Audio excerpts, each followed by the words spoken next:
রুমি বেকার, মাসের পর মাস চেষ্টা করছে চাকরির জন্য, প্রতিবারই ব্যর্থ।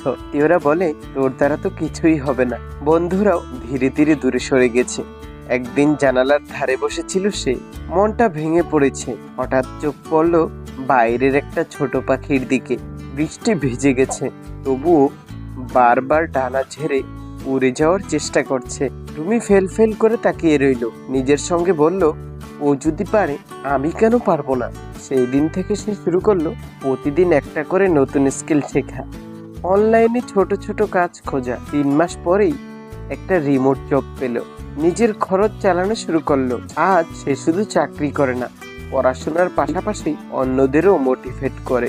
তাই মনে রাখবেন, জীবনে কখনো কখনো অন্ধকার নামবেই, কিন্তু একটা ছোট আলোই যথেষ্ট হয় আলো ছড়াতে। নিজেকে বিশ্বাস করুন, আপনি পারবেন। করুন।